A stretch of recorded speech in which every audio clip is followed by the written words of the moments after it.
துபாயில் வந்து 24H அப்படின்னு சொல்லிட்டு கார் ரேசிங், அது வந்து ஒரு டீம். அதில் அஜித் குமார் வந்து தனி அந்த ரேசிங் கிளப் வந்து அவர் வந்து ஆரம்பிச்சிருக்காரு. Ajith Kumar racing car racing சொல்லிட்டு அது உங்களுடைய டீம் வந்து 3வது இடம் வந்து பிடிச்சிருக்குது. அஜித் அவர்கள் கொடியோட வந்ததுக்கான காரணம், கொடியோட வந்துன்னா நான் இந்தியன் பெருமைப்படுத்தாரு, அதுக்கு தகுதியான ஆள் தான்.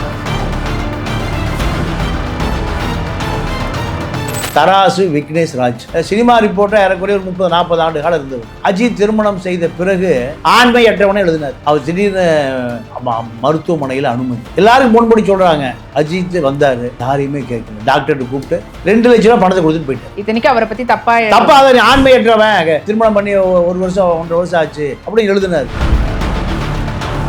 வலது கை கொடுக்கறது இடது கைக்கு தெரியாதுன்ற மாதிரியான ஒரு வள்ளல். நல்ல மனிதர். என்னைக்கு ரசிகர் மன்றத்தை கலைச்சாரோ அடுத்தவர்களுக்கு அதான் எடுத்துக்காரு. அவன் வேலையை பாரியா, படிக்க வை, வீட்டுக்கு போ, குடும்பத்தை பாரு. விஜய் ரசிகர் பூரா கடலூர் தியேட்டர்ல கல்யாணம் பண்றோம். ஏன் ரசிகர் மன்றத்தை கலைச்சாருன்னா, இங்கே கேம்பாக்கோலா தியேட்டரில் ஒரு ஷூட்டிங் நடக்குது. இரவு 12 மணிக்கு செகண்ட் ஷோ பார்த்து திரும்பி வரவங்க பூரா எங்கள் தலையை பார்க்கணுங்கிறாங்க.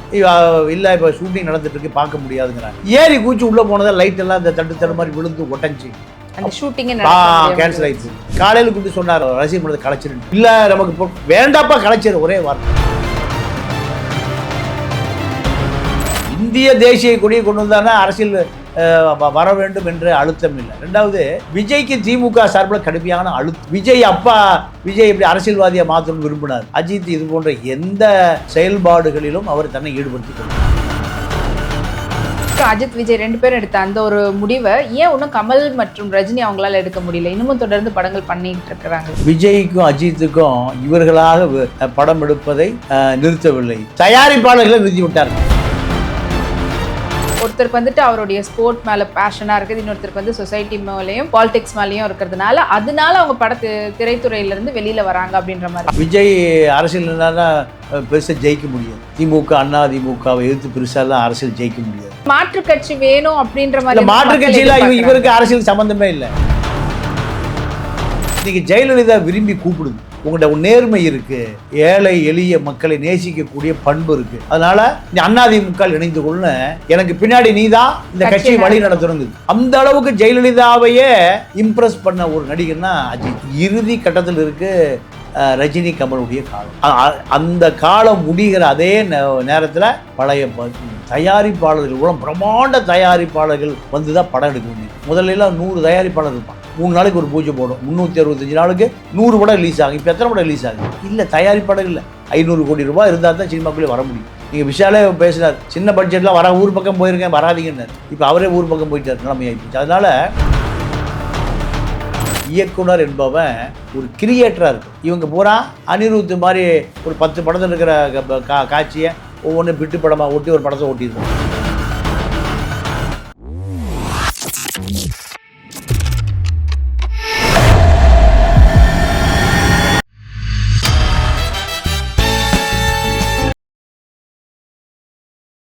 நேயர்கள் அனைவருக்கும் வணக்கம். இன்னைக்கு நம்ம இடையே இணைஞ்சிருக்கிறவங்க மூத்த பத்திரிகையாளர் தமிழா திரு பாண்டியன் அவர்கள். வணக்கம் சார். வணக்கம். இப்போ ரீசெண்டா ஒரு கார் ரேஸ் நடந்தது, பாத்தீங்களா? துபாயில வந்து 24H அப்படின்னு சொல்லிட்டு கார் ரேசிங், அது வந்து ஒரு டீம். 24 மணி நேரம் 6 மணி நேரம் சொல்லிட்டு அந்த ப்ராசஸ் இருக்கும். அதுல அஜித் குமார் வந்து ஒரு தனி அந்த ரேசிங் கிளப் வந்து அவர் வந்து ஆரம்பிச்சிருக்கிறாரு. Ajith Kumar racing car racing சொல்லிட்டு அது உங்களுடைய டீம் வந்து 3வது இடம் வந்து பிடிச்சிருக்குது 24Hல. ஸோ அதுக்காக அவர் கையில் வந்து கொடியோடு வந்தார், நம்மளுடைய நாட்டு கொடியோடு வந்தார். அவங்களோட டீம்மேட்ஸோடு வந்து நின்னார். முதலிடம் செகண்ட் பிளேஸ் வந்தவங்களாம் கூட வந்து பார்த்திங்கன்னா கொடியெல்லாம் எடுத்துகிட்டு வரல. ஸோ இப்போ பரவாயில்ல என்ன பேசப்படுதுன்னா, விஜய் வந்து தமிழ்நாட்டு அரசியலுக்கு களத்தில் வந்துட்டார், அஜித் வந்து இந்திய அரசியலுக்கு வர்றதுக்கான ஒரு முன்னெடுப்பு அப்படின்ற மாதிரி ஒரு பக்கம் சொல்கிறாங்க. ஸோ இதை நீங்கள் எப்படி பார்க்குறீங்க? இல்லை, அஜித்தை பொறுத்தவரை அஜித் ஒரு அரசியலுக்கு அப்பாற்பட்டவர். கருணாநிதியை மேடையில் வைத்த எதிர்க்க துணிந்தவர். அந்த தெம்பும் திராணியும் இல்லாத ரஜினி அதை நேரடியாக சொல்ல முடியவில்லை.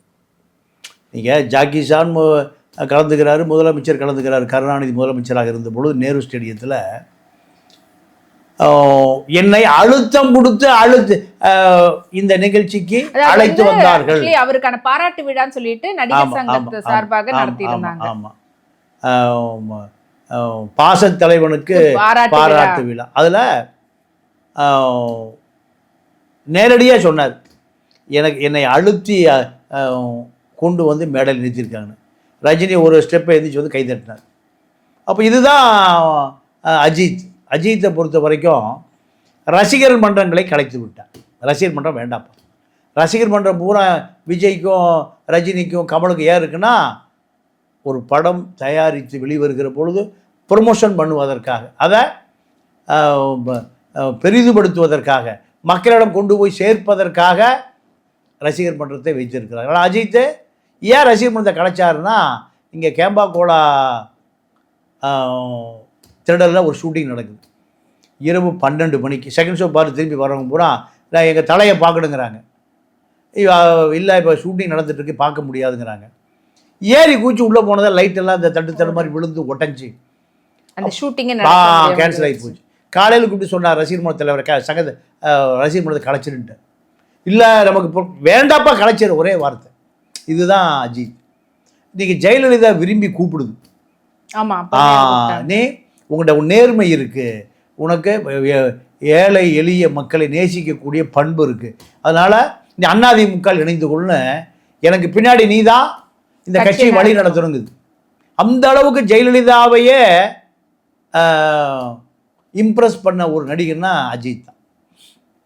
நீங்கள் எனக்கு ஒரு நண்பன், நெருங்கிய நண்பன் இறந்துட்டார், தராசு விக்னேஷ் ராஜ். அவர் திரைச்சுவையினுடைய எடிட்டர், ஆசிரியர், சினிமா ரிப்போர்ட்டர், ஏறக்குறைய ஒரு 30-40 ஆண்டு காலம் இருந்தவர். நீங்கள் அஜித் திருமணம் செய்த பிறகு நீங்கள் 1 வருஷம் 2 வருஷம் ஆண்மையற்றவனே எழுதினார். ஆமாம், நீங்கள் தராசு விக்னேஷ் ராஜ்னா தெரியாத ஆளே இல்லை. திரைச்சுவையினுடைய எடிட்டர் அவர் தான், எடிட்டர் பப்ளிஷர் அவர் தான்.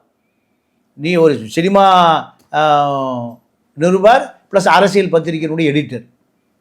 அவர் திடீர்னு மருத்துவமனையில் அனுமதி. எல்லாருக்கும் ஃபோன் பண்ணி சொல்கிறாங்க, அஜித் வந்தார், யாரையுமே கேட்கல. டாக்டர்கிட்ட கூப்பிட்டு 2 லட்ச ரூபா பணத்தை கொடுத்துட்டு போயிட்டார். எவ்வளவு? 2 லட்ச ரூபா. மருத்துவர் சொன்னதான் எங்களுக்கே தெரியும். இத்தனைக்கு அவரை பற்றி தப்பா அதை ஆண்மையற்றவன், திருமணம் பண்ணி 1 வருஷம் 1.5 வருஷம் ஆச்சு அப்படின்னு எழுதினார். அதை விட அவர் சுகமான பிறகு மீண்டும் வந்து அதே தொகை கொடுத்துட்டு போனார். அப்போது இந்த குணம்தான் ஜெயலலிதாவையே நீங்கள் நெருங்க வைத்தது. விஜய் அஜித் 2 பேரும் ஒரு கமல் ரஜினி மாதிரி, எம்ஜிஆர் சிவாஜி மாதிரி, பழைய தியாகராஜ பாகவதர் மாதிரி. ஆனால் அதையெல்லாம் மீறி தனக்கு அரசியல் வாடையே வேண்டான்ட்டு. இப்போ வெள்ளம் வந்தது, வீட்டில் 100 பேருக்கு மேலே தங்க வச்சு உணவு, எந்த பப்ளிசிட்டியும் இல்லை. இப்போ இந்திய தேசிய கொடியை கொண்டு வந்தானா அரசியல் வர வேண்டும் என்ற அழுத்தம் இல்லை. 2வது, விஜய்க்கு திமுக சார்பில் கடுமையான அழுத்தம். விஜய் இப்படி அரசியல்வாதியாக மாற்றணும்னு விரும்பினார். ஆனால் அஜித் இது போன்ற எந்த செயல்பாடுகளிலும் அவர் தன்னை ஈடுபடுத்தி கொள்வதில்லை. இப்போ கூட பார்த்தீங்கன்னா அவர் வந்து நடிக்கிறது எனக்கு கொஞ்சம் ஒரு டைம்னா, அதை தவிர்த்து இதுக்கு நான் முழு நேரம் கொஞ்சம் இதுக்கு பாதி நேரத்தை ஒதுக்கி இதுக்காக நான் வந்து கார் ரேசிங், எனக்கு இந்த ஸ்போர்ட் வந்து ரொம்ப பிடிக்கும், அதுக்காக டைம் ஸ்பெண்ட் பண்ணுறேன் அப்படின்னு சொல்லியிருக்காங்க. ஆல்ரெடி விஜய் அவர்கள் இன்னும் ஒரே ஒரு படம் மட்டும்தான் இருக்குது, அரசியலுக்கு வந்துட்டேன் அப்படின்னு சொல்லிட்டாரு. இந்த பக்கம் அஜித் அவர்கள் தான் இதுக்கப்புறம் படம் பண்ணுவார் அப்படின்னு சொல்லிட்டு அவர் அந்த படங்களை பார்க்கலான்ற நினைச்சிட்டு இருக்கிறவங்களுக்கு இவரும் இப்போ படம் கம்மியாக்கிடுவார் அப்படின்றது அவர் சொல்றதுலேயே தெரியுது. ஸோ 2 பேரும் அட் அ டைம்ல இப்படி படங்கள், அது முக்கியமாக சினிமா துறையிலேருந்து வெளியில் போகிற விதமாக தான் அஜித் அவர்கள் சொல்கிறது இருக்குது. ஸோ இது எப்படி பார்க்குறது? இல்லைம்மா, இப்போ சினிமாவே ஓடுறது இல்லை. ரஜினி படத்துக்கே அமிதாப் பச்சன், மோகன்லால், ராஜ்குமார், இப்படி பல பேரை வச்சு தான் ரஜினியை ஓட்ட முடியாது. ரஜினி எப்போவோ ஓய்வுக்கு போயிட்டார். லிங்கா படமே ஓடலையா ரஜினி படம்? பல படங்களே ரஜினியை நீங்கள் படம் எடுத்த தயாரி படம் நட்டம்தான் ஆகுது. 76 வயசாச்சு. 76 வயசில் எத்தனை சண்டை போட முடியும், எத்தனை பல்ட்டி அடிக்க முடியும், எத்தனை டான்ஸ் ஆட முடியும்? பணம் 150 கோடி ரூபாய் வருது. லதா ரஜினிகாந்துடைய அழுத்தம் காரணமாக தான் சினிமா ஃபீல்ட்லேயே இருக்கார். இல்லை ரஜினி எப்போ இமயமலையில் குடிசை போட்டு அங்கேயும் செட்டில் இருப்பார். நான் அதான் இப்போ என்னென்னா, திரைப்படம் எடுத்தது போதும், கோடம்பாக்கத்துக்கு சற்று ஓய்வு கொடுங்கள், நிரந்தர ஓய்வை கொடுங்கள். ஏன்னா திரைப்படத்தினுடைய பாதிப்பு தான் அரசியலுக்கு வருது. ஆனா இப்போ இவங்க 2 பேரும் எடுத்த அந்த டிசிஷன், இப்போ இவர் சொல்றதுல இருந்து தெரியுது இன்னும் மேபி 1 or 2 மூவி தான் பண்ணுவார் அஜித் அவர்கள் அப்படின்ட்டு. இவங்க 2 பேரும், அஜித் விஜய் 2 பேரும் எடுத்த அந்த ஒரு முடிவை ஏன் இன்னும் கமல் மற்றும் ரஜினி அவங்களால எடுக்க முடியல? இன்னமும் தொடர்ந்து படங்கள் பண்ணிக்கிட்டு இருக்கிறாங்களே. இல்லைம்மா, அதாவது விஜய்க்கும் அஜித்துக்கும் இவர்களாக படம் எடுப்பதை நிறுத்தவில்லை, தயாரிப்பாளர்களை நிறுத்தி விட்டார்கள். நீங்கள் அப்படி தான் பார்க்கணும். தயாரிப்பாளர் இப்போ இல்லை, நீங்கள் ஆனா போன வருஷத்துல அதிகப்படியான பாக்ஸ் ஆஃபீஸ் கலெக்ஷன் வாங்கின படம் பார்த்தீங்கன்னா விஜயோடைய படம் தான். இல்லைம்மா, அது இந்த லியோ படமே விஜயோடைய சொந்த தயாரிப்பு. காரணம் தயாரிப்பாளர்கள் இல்லை. ஒன்று படம் எடுக்கிறது வந்து பெரிய பிரபாண்ட தயாரிப்பாளர்களான Sun Pictures, Red Giant, Lyca இவர்கள் எல்லாமே இப்போ எல்லாம் பல 100 கோடி நட்டம். லைக்காவெல்லாம் கடுமையான நிதி நெருக்கடியில் இருக்காங்க. சன் பிக்சர்ஸை பொறுத்த வரைக்கும் அவங்க லாபம் இருந்தால் தான் படம் எடுப்பாங்கன்னு எடுக்க மாட்டாங்க. ரெட் ஜெயண்டை பொறுத்த வரைக்கும் எடுத்த படமே போதும், அவ்வளோதான். இன்னும் 1 வருஷம் அவங்க ஆட்டம், இன்னும் ஒரு 8-9 மாதம் தான் அவங்க ஆட்டம். அதுக்கு பிறகு திரைப்படத்துறையிலேருந்து முழுசாக வெளியேறிடுவாங்க. ஆட்சி மாறப்போகுது, காட்சியெல்லாம் மாறப்போகுது. அப்போது அதே போல் தான் ரஜினி பொறுத்த வரைக்கும் சொந்த படம் எந்த காலத்தையும் எடுக்க மாட்டார். ராஜ்கமல் பிக்சர்ஸ் பல படங்கள் எடுத்திருக்கு, ஆனால் ரஜினி எவனாவது பணம் கொடுத்தா எடுப்பாரே தவிர, அதுவும் இன்கம் டேக்ஸி கட்டி கொடுக்கணும் ரஜினிக்கு மனைவிக்கும். ரஜினி படமே எடுக்க மாட்டார். அப்போ இவர்களுடைய காலம் முடிந்தது. எப்படி எம்ஜிஆர் சிவாஜி காலம் முடிஞ்சது, எப்படி பாகவதர் காலம் முடிஞ்சது, அதே போல தான் ரஜினி கமல் காலம் முடிஞ்சது, அஜித் விஜய் காலம் முடிஞ்சது. 5 கோடி படம் வாங்க 50 தயாரிப்பாளர் வருவான். 5 கோடி படம் எடுத்தால் 50 தயாரி. இப்போ இவங்களுக்கு எல்லாமே 500 கோடி வேணும். இல்லை, இது அப்படி பார்க்க முடியாமல் அவங்களுக்கு தயாரிப்பாளர்கள் இன்னமும் கேட்டுக்கிட்டு இருக்கிறோம் அப்படின்னு தான் சொல்லிட்டு இருக்கு. யாரும் கேட்கலாமா? இல்லை, அதெல்லாம் அவளும் பொய். அவளும் பல தயாரிப்பாளர்களை இன்றைக்கி ஆற்றுல கிணத்துல கையை கட்டி உழுக்குடி செத்து போயிட்டான். பட்டியல் தட்டுமா? பெரிய பெரிய தயாரிப்பாளர் சினிமா விட்டே போயிட்டான். ஏவிஎம்மை விட பெரிய தயாரிப்பாளர் உலகத்தில் இல்லை. ஜெமினி பிக்சர்ஸ் இல்லை, சௌத்ரி இல்லை. இல்லை, ஆர்பி சௌத்ரியே விஜய் வச்சு அடுத்த படம் டைரக்ட் பண்ணுறது, பண்ணணும், தயாரிப்பு பண்ணணுன்றக்காக காத்துட்ருக்காங்க. ஆனால் இவங்க 2 பேருக்கும் ஒருத்தருக்கு வந்துட்டு அவருடைய ஸ்போர்ட் மேலே பேஷனாக இருக்குது, இன்னொருத்தருக்கு வந்து சொசைட்டி மேலேயும் பாலிடிக்ஸ் மேலேயும் இருக்கிறதுனால அதனால அவங்க திரைத்துறையிலேருந்து வெளியில் வராங்க அப்படின்ற மாதிரி. அதாவது விஜய் அரசியல்னா பெருசாக ஜெயிக்க முடியாது. திமுக அதிமுகவை எதிர்த்து பெருசாலாம் அரசியல் ஜெயிக்க முடியாது. இப்போ அதே கதை தான். ஒரு மாற்று கட்சி வேணும் அப்படின்ற மாதிரி. மாற்று கட்சியில் இவருக்கு அரசியல் சம்மந்தமே இல்லை. நீங்கள் தேர்தல் நின்று நீங்கள் உங்களை நிரூபிக்கணுமா? விஜயகாந்த் நின்று நிரூபித்தார். விஜயகாந்த் கோமாக்கு போகும்போது அவர் கட்சியும் கோமாக்கு போயிடுச்சு. சேப்டர் முடிஞ்சு போச்சே. விஜய் வந்து இப்போ 49 வயசு ஆச்சு. 5 வருஷம் 50 வயசு. இன்னும் ஒரு 5-10 வருஷத்தில் படம் ஓடலைன்னா படத்துலேயும் காலாவதி, சினிமாவிலையும் காலாவதி. பழைய கேள்வி நடிகண்டா அப்படின்னு மாதிரி ஆயிடும். அதனால் ஒவ்வொரு அடியும் யோசித்து வைக்க வேண்டி இருக்குது விஜய்க்கு. ஆனால் அவர் யோசிப்பதாக தெரியல. சினிமா வாழ்க்கை அரசியலுக்கு வந்துட்டா சினிமாவை அரசியலையும் எம்ஜிஆரே ஒன்று பார்க்கல. எம்ஜிஆருடைய 6 படங்கள் தோல்வி. மீனவன் நண்பன், நவரத்னம், மதுரை மீட்ட சுந்தரபாண்டியன், இப்படி மதுரை மீட்ட சுந்தரபாண்டியன் ஃபெயிலியர். இப்போ அற்ற பிளாப்பு, என்ன பிளாப்பு? அற்ற பிளாப்பு. அப்போது ஏன்னா நீங்கள் அரசியலுக்கான கவனம் செலுத்துவதற்கு நேரம் சரியாக இருக்கும். திரைப்படத்துக்கு நீங்கள் திரைப்படம் யார்கிட்ட கொடுத்துருவீங்க? இயக்குனர் கொடுத்துருவீங்க. இயக்குனருக்கு முழுமையாக ஒத்துழைக்க முடியும். இப்போ கமல் படமே அரசியலுக்கு போன பிறகு நீங்கள் இப்போ டெல்லி எதுக்கக்கூடாது, திமுக எதுக்கக்கூடாது, இப்போ வந்த 2-3 படத்தினுடைய ஸ்டோரியை மாற்று, இதை மாற்று. அப்போ வேணும் பார்க்கல. சினிமானா நீங்கள் டெரராக இருக்கணும். ஆளுங்கட்சி எதிர்கட்சி எதிரி கட்சி எல்லா கட்சியும் எதுக்கணும், எல்லா உண்மையும் புட்டு வைக்கணும், வசனம் பேசணும். இவன் திமுக எம்பி சீட் வாங்கணும், அறிவாளத்தை துண்டை போட்டு வச்சுருக்காரு. பிஜேபியில் இன்கம் டேக்ஸ் விட்டுருவான், அதனால் அவனை பயந்துக்கு. அப்போது என்ன படம் எடுப்பீங்க, என்ன வசனம் வைப்பீங்க, என்ன கதையை உருவாக்குவீங்க? இதுதான் அவன் கதை.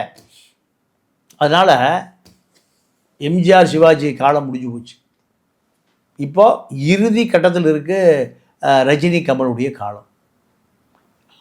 அந்த காலம் முடிகிற அதே நேரத்தில் பழைய தயாரிப்பாளர்கள் கூட பிரம்மாண்ட தயாரிப்பாளர்கள் வந்து தான் படம் எடுக்க வேண்டியிருக்கு.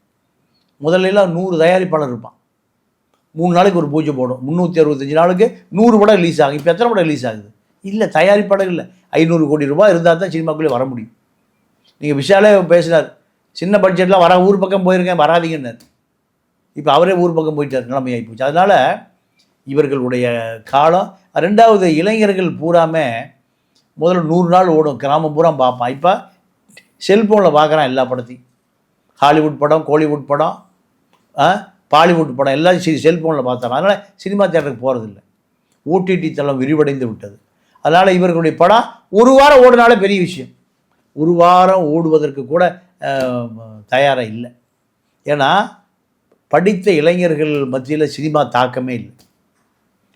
படித்த இளைஞர்கள் தானே இப்போ சினிமா துறையில் புதுசாக நிறைய இயக்குநர்களாக இல்லை வர்றாங்க. வந்தாலும் இந்த 500 கோடி ரூபா பட்ஜெட்லாம் எங்கேயும் எடுப்படுறது இல்லையா? எத்தனை 500 கோடி ரூபா பட்ஜெட் படத்துக்கு எத்தனை பேர் வந்து எடுக்கிறாங்க? இல்லை, சின்ன சின்ன படங்கள் தான் வருதே தவிர. அதுவும் ஆனால் நல்ல லாபத்தை கொடுக்கக்கூடிய படங்கள் இல்லை. இப்போ படம் இல்லைம்மா, 1000 கோடி ரூபாய் நட்டணும் செய்தி வந்து பார்த்தீங்களா? திரைப்படத்தில் எவ்வளோ நட்டான்? 1000 கோடி நட்டான். அப்போ தயாரிப்பாளர் எப்படி வருவான்? இவங்க நீங்கள் இப்போ பார்த்தீங்கன்னா பம்பர்னு ஒரு படம் வந்தது, அதே போல படம் இன்னொரு படம் வந்தது, அதுதான் சிறுமாணிக்கம். நீங்கள் இப்போ சென்னை பூரா நம்ம விக்ரமுடைய படம் என்ன படம் அது? இந்த கங்குவாக்கு முன்னாடி வந்தது தங்கலாம் போஸ்ட் பக்கத்தில், அது கங்கலா போஸ்ட் ஒட்டியிருக்கு, கங்குவா போஸ்ட் ஒட்டியிருக்கு. அதில் யார் இருந்தால் அதே காஸ்டியூம் எது விக்ரம் இருந்தது, சூர்யா இருக்கார். எப்படி பார்ப்பான்? இது அட்ரப்பலாப். அப்போது கொஞ்சமாக யோசிக்கணும், சிந்திக்கணும். அதாவது ஒரு இயக்குனர் என்பவன் ஒரு கிரியேட்டராக இருக்கணும். இவங்க பூரா அனிருத் மாதிரி ஒரு 10 படத்தில் இருக்கிற காட்சியை ஒவ்வொன்றும் பிட்டு படமாக ஒட்டி ஒரு படத்தை ஓட்டிடுவார். அப்படி ஒரு நீங்கள் பெரிய விருது வாங்கிய படம்னா இப்போ நம்ம வெற்றிமாறன் வந்து விடுதலை தான் வந்திருக்கு. விடுதலை 1, விடுதலை 2, இதுலேயே 10% தான் காமிச்சிருக்காங்க. அப்போ 90% காமிக்கலை. அப்போ தமிழ் திரைப்பட உலகம் தோல்வி அடைந்து விட்டது. என்ன காரணம்னா புதிய சிந்தனை இல்லை. ருத்ரையான ஒரு டைரக்டர் இருந்தார், நீங்கள் பெங்காலில் சத்யஜித்னு ஒரு டைரக்டர் இருந்தார். அவர்களெல்லாம் டைரக்டர், இவர்கள்லாம் யாரும் நீங்களே முடிவு பண்ணீங்க. அப்போ அஜித் அவர்கள் கொடியோட வந்ததுக்கான காரணம், கொடியோட வந்துன்னா நான் இந்தியன் பெருமைப்படுத்துறாரு, அதுக்கு தகுதியான ஆள் தான். அவருக்காகவே அங்க அந்த போட்டிக்கு துபாய்க்கு பல பேர் வந்து அஜித்குமாரோடைய ஃபேன்ஸ் நிறைய பேர் வந்திருக்கிறாங்க அப்படின்னு சொல்லிட்டு அவரே ஒரு வீடியோவும் ரிலீஸ் பண்ணியிருந்தாரு, பார்த்தீங்களா? இல்லைம்மா, அது ஒரு அரசியல் கலப்பு இல்லாத மனிதர், அது எல்லாருக்குமே பிடிக்கும். நீ ஜெயலலிதாவுக்கு பிடிச்சிருக்குன்னா, ஜெயலலிதா சினிமாவிலேருந்து தான் வந்தவர், எந்த நடிகை யாரையும் அந்த மாதிரி பிடிக்காது, எல்லா கதையும் தெரியும் அந்த மாதிரி. ஆனால் அஜித்தை நீங்கள் வரவழைச்சி இந்த கட்சி நீ எடுத்துக்கியா, கட்சி நடத்துன்னு சொல்லி தந்தம்மா, அதுக்கு தகுதியானவர் அஜித். அதனால் அஜித்தை பொறுத்த வரைக்கும் எந்த அரசியல் கலப்புக்கும் எந்த காலத்திலும் வரமாட்டார். அவருடைய பர்சனல் லைஃப் அவ்வளோதான். அவர் என்ன பண்றாருன்றது எப்படி ஒரு கை வலது கை கொடுக்கறது இடது கைக்கு தெரியாதுன்ற மாதிரியான ஒரு வள்ளல், நல்ல மனிதர். என்னைக்கோ ரசிகர் மன்றத்தை கலைச்சாரோ அடுத்தவர்களுக்கு அதான் எடுத்துக்காட்டு. அவன் வேலையை பாரியா, படிக்க வை, வீட்டுக்கு போ, குடும்பத்தை பாரு. விஜய் ரசிகர் பூரா கடலூர் தியேட்டரில் கல்யாணம் பண்ணுறான். அப்போது முட்டாள் ஆக்குவது, மேலும் அவனை அந்த ரசிகனை மேலும் முட்டாள் ஆக்குவது தான் சினிமா பார்த்துட்டு போயிடும். கேரளா காப்பி அடி, எவனை ரசிகர் பண்ணுறான், பால் ஊற்றுறது, கட் அவுட் வைக்கிறது, பால் அபிஷேகம் பண்ணுறது இல்லையே. இங்கே அதைத்தான் அஜித் சொல்கிறார். அதனால் அதுதான் எதிர்காலத்துக்கும் பொருந்தும். ரொம்ப நன்றி சார். வணக்கம், நன்றி.